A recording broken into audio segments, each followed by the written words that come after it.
Set target का next question बहुत ही मजेदार क्वेश्चन।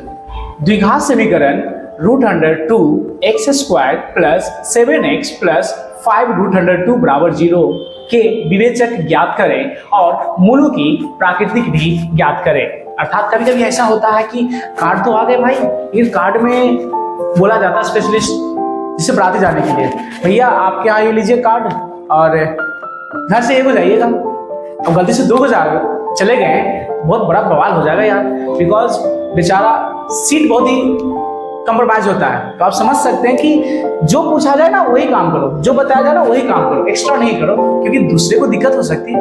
दूसरे को दिक्कत देना यार कहाँ का नियम है। तो लोग तो आज भले ही अपने स्वार्थ के लिए ऐसा काम कर रहे हैं, लेकिन भले आप लोग ऐसा ना करो, यहाँ ध्यान दो। ठीक है, क्वेश्चन हमने टैप कर दिया, तो हमको निकालने के लिए क्या बोला, पहले निकालना विवेचक। तो विवेचक कहते क्या है, देखिए इधर विवेचक का मतलब होता है डी को ही विवेचक कहते हैं। अब देखो डी ये हो गया सर विवेचक। अब देखो डी का एक फार्मूला होता है भाई, हमने बोला पहले अंडा फ्राई कर लो सबसे पहले, तो डी का हमने अंडा फ्राई किया तो डी बराबर b² - 4ac, ये फार्मूला हो गया। तब हमने अंडा फ्राई कर लिया, उसको खा लिया। अब देखो मजे से निकालना क्या है, सबसे पहले हल लिखेंगे। हमने पहले ही बताया, क्या लिखोगे आप, हल। जब हमने हल लिखा तो सबसे पहले जो क्वेश्चन दिए हुए हैं उस क्वेश्चन में हम देख लेते हैं कि जैसे लिखा हुआ √102x², देखो कितना बच्चा गलत क्या लिखता है वो दिखा दो, ऐसे लिखता है 2x²। क्या इसे लिखा हुआ सही है, नहीं सर ये रॉन्ग है। लिखने का तरीका होता है 2x²। कोई बच्चा ऐसे करता है √102x²।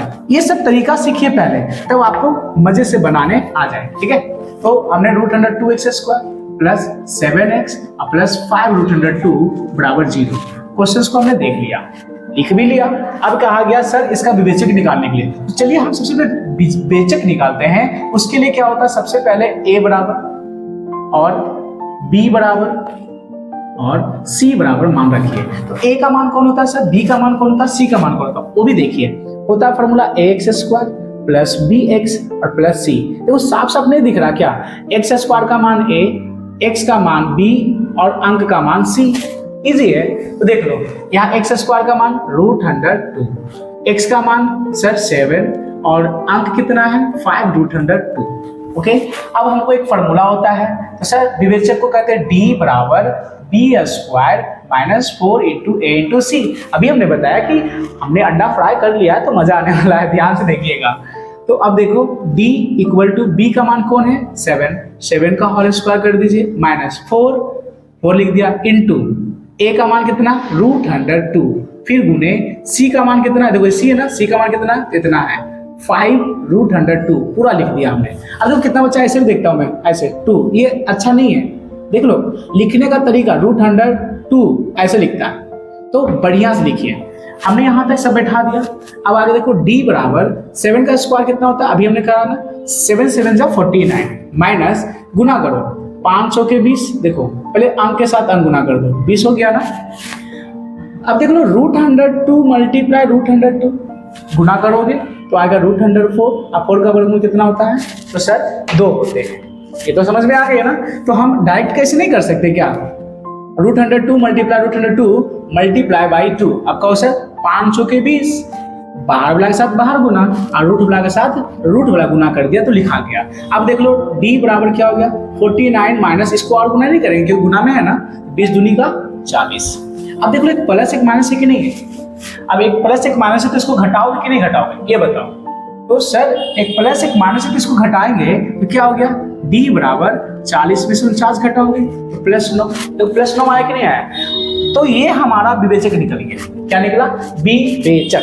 अर्थात हम फिक्स हो गए हैं कि अब हम नौता में जा सकते हैं, क्योंकि हमें भी मिला है कार्ड तो मजे से हम जा सकते हैं। तो अब आगे का प्रोसेस क्या है, तो वहां पे कोई होता है ना कि पास होता है, नौता का भी वीआईपी लोगों की कहानी है। तो पास मिला है भाई, तो एक होगा पास है तो एक हो जाएगा। तो भाई अगला प्रोसेस है कि भाई इसका पूछा गया ना कि इसका मूल क्या होगा, तो हमने कहा अच्छा इसका, इसीलिए इसका मूल। अब ये मूल क्या होता है, तो मूल वास्तविक और इसको हटा दें, देखो वास्तविक और असमान होंगे, ठीक है, असमान। होंगे। बस देखो, बहुत बड़ा कंफ्यूजन नहीं रखना है। अरे भाई हमको 9 दिया था, कार्ड आया है तो कार्ड में एक पास भी दिया हुआ था कि जिसके पास वो पास रहेगा ना वही 9 खाने आएगा। तो भाई घर में तो 10 मेंबर है सपोज दैट, तो जिसको जाना है ना तो 10 नहीं जा सकते, कोई एक ही जा सकते हैं। तो ये पास है, यहाँ तो बन गया। तो मूल का मतलब होता है कि डी का जो मान है, देखिए प्लस में आया कि नहीं आया, 9 आया। जब भी प्लस में रहेगा ना तो डी का मान तो मूल वास्तविक होगा, रियल एनर्जी वास्तविक है ना। और असमान का मतलब क्या, ये हमेशा बदलते रहता है, ठीक है ना, इसलिए इसको कहते हैं इसका मूल वास्तविक और असमान होंगे। तो अब हमारा क्लियर हो गया। तो सेट टारगेट का ये क्वेश्चन बहुत इंपॉर्टेंट है, ठीक है, देख लीजिए।